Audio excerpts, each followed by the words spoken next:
बिस्मिल्लाहिर्रहमानिर्रहीम अस्सलाम वालेकुम। तो दोस्तों हम एक और लेक्चर में मैं आप सबको खुशामदीद कहता हूं और इसके अंदर हम क्या करेंगे, डेटाबेस के अंदर जो वैल्यू हम इंसर्ट कर रहे थे वो कर रहे थे यहाँ पर इंसर्ट बटन के थ्रू। और आज जो हम डेटाबेस के अंदर वैल्यू इंसर्ट करेंगे वो करेंगे एसक्यूएल के थ्रू, स्ट्रक्चर्ड क्वेरी लैंग्वेज के थ्रू। ठीक है। सो मैं यहाँ पर थोड़ा सा इसको जूम कर लेता हूँ। ये वाला जो बटन है हमारा वो है स्ट्रक्चर्ड क्वेरी लैंग्वेज। अगर हम डेटाबेस की बात करें तो डेटाबेस के अंदर सबसे अहम और ख़ास चीज़ होती है क्वेरी लैंग्वेज। क्वेरी का मतलब होता है क्वेश्चन, लैंग्वेज का मतलब लैंग्वेज होता है, स्ट्रक्चर का मतलब होता है बनावट।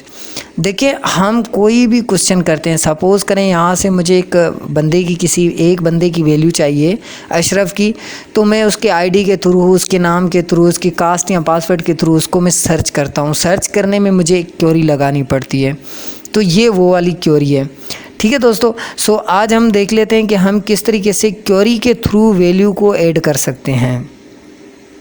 आपके सामने यहाँ पर इंसर्ट बटन होगा, इस पर आपने क्लिक कर देना है। आप जैसे इस बटन पर क्लिक करेंगे तो आपके सामने इस तरीके से एक बॉक्स बना हुआ आएगा। आपने क्या करना है, ये जो बॉक्स है, ये जो क्वेरी है, ये जो लिखा हुआ नज़र आ रहा है, आपने इस पर आकर क्या कर देना है, ये जो वैल्यूज़ आ रही है ना, आईडी ऑटो इंक्रीमेंट है, तो आईडी को यहाँ से हम हटा देंगे। ठीक है। जस्ट हमने नेम वगैरह वगैरह ऐड करना है। यहाँ पर ये जो वैल्यूज़ लिखा हुआ आ रहा है ना, ये वैल्यूज़, ठीक है, इसके यहाँ पर जो आ रहा है ये सारी चीज़ें आपने हटा देनी है।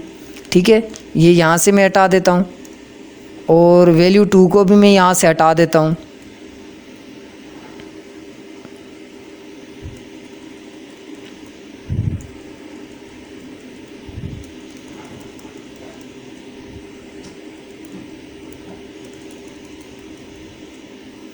ठीक है दोस्तों।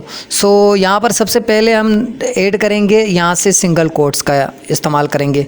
सिंगल कोट्स में मैं यहाँ पर लिख लेता हूँ अशरफ, और अशरफ नहीं लिखते हम, देखें मैं कोई और नाम देता हूँ, मैं लिख लेता हूँ XYZ।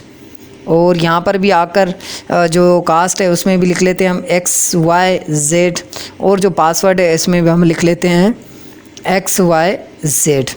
ठीक है। ये तरीका होता है कि किसी भी यानी कि टेबल के अंदर वैल्यू को किस तरीके से इंसर्ट कर सकते हैं। अब देखिए मैं इसको एक बार चलाता हूँ, यहाँ से गो करता हूँ और देखते हैं हमारा रिज़ल्ट क्या आता है। यहाँ पर कह रहा है कि 1 रो इंसर्टेड, 1 रो इंसर्टेड हो चुका है, और आईडी जो है वो है ऑटो इंक्रीमेंट। ठीक है। सो मैं यहाँ पर इस बटन पर जो मेरा डेमो था, डेटाबेस था, इसमें मेरी जो टेबल थी STD, उस पर मैं क्लिक करता हूँ। क्लिक करने के बाद आप देखेंगे तो यहाँ पर जो है मेरे पास यहाँ पर एक आईडी जो है, आईडी नंबर 4 इसलिए आ रहा है क्योंकि इससे पहले मैंने एक आईडी को इंसर्ट किया था और डिलीट कर दिया था। और यहाँ पर आपके सामने जो है XYZ वैल्यू आ रही है। ठीक है। जो भी मैंने पासवर्ड दिया था, जो भी नाम दिया था, यहाँ पर आ गया। एक बार दोबारा से मैं आप लोगों को समझा देता हूँ, और इस क्वेरी को एक अलग तरीके से हम लिखते हैं। यहाँ पर देखिए लिखा हुआ है इंसर्ट इनटू STD, और मैं इस चीज़ों को, इन सब को हटा देता हूँ। मैं जस्ट यहाँ पर लिख लेता हूँ स्टूडेंट में वैल्यू को इंसर्ट करो।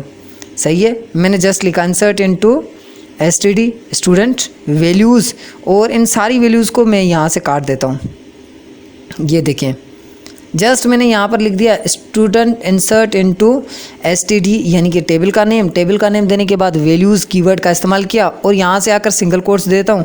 मैं यहाँ पर कर लेता हूँ A, और यहाँ पर आकर कॉमा का इस्तेमाल करते हैं हम सेपरेशन के लिए, और यहाँ पर मैं सिंगल कोट्स देकर लिख लेता हूँ B, और यहाँ पर आकर कॉमा देकर मैं सिंगल कोट्स लिख लेता हूँ C।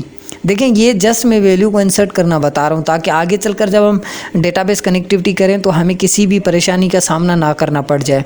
मैं यहाँ पर आकर इसको कर लेता हूँ गो जैसे ही करेंगे तो हमारा ये डेटाबेस के अंदर जाकर सेव हो जाएगा।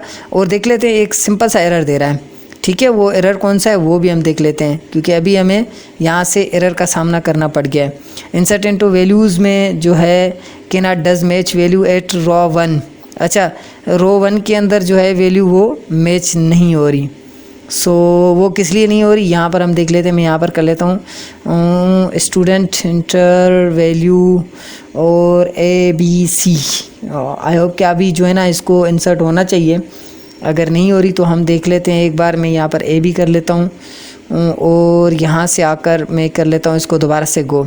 असल में इसलिए नहीं हो रहा क्योंकि हमने ऑटो इंक्रीमेंट लगाया हुआ है, तो ऑटो इंक्रीमेंट की वजह से यहाँ पर जो है ना वैल्यू इंसर्ट नहीं हो रही, तो इसलिए यहाँ पर ये थोड़ा सा इशू कर रहा है। क्योंकि वो जो है ना नंबर 1 की जो वैल्यू है ना वो उसको नहीं समझ पा रहा कि अब ये जो बंदा है वो जो है ना इसमें वैल्यू कौन सी इंसर्ट करना चाह रहा है। तो यहाँ पर मैं 2 दे देता हूँ सपोज़ करें, और एक बार दोबारा से मैं इसको रन करने की कोशिश कर देता हूँ। 2 नहीं देता, मैं यहाँ पर दे देता हूँ 5, और दोबारा से मैं इसको जो है ना चलाने की कोशिश करता हूँ और देखते हैं अब कोई एरर नहीं आ रहा, ठीक है। और जैसे ही मैं इस पर मैं क्लिक करता हूँ और देखिए अब देखो आपके सामने इस तरीके से आ रहा है XYZ, और यहाँ पर देखिए AB BC, और इस तरीके से यहाँ पर वैल्यू को इंसर्ट कर रहे हैं। अब देखो वो ऑटो इंक्रीमेंट का इसलिए एरर दे रहा था क्योंकि वो जो है ना मैच नहीं हो पा रहा था, वैल्यू मैच नहीं हो पा रही थी। और अब जो है ना मैंने सारी वैल्यूज़ दे दी, जैसे कि नंबर 5 दे दिया और उसके बाद AB और C, और इस तरीके से मैंने वैल्यू को इंसर्ट कर दिया। आई होप कि आप ये सारी चीज़ें समझ चुके होंगे। अगर इसमें किसी भी टाइप का क्वेश्चन है तो प्लीज़ आप मुझे कमेंट बॉक्स में कमेंट करके आप क्वेश्चन पूछ सकते हैं। सो आज के लिए इतना ही, नेक्स्ट लेक्चर में मिलते हैं, तब तक के लिए अपना ख्याल रखिएगा। अल्लाह हाफ़िज़।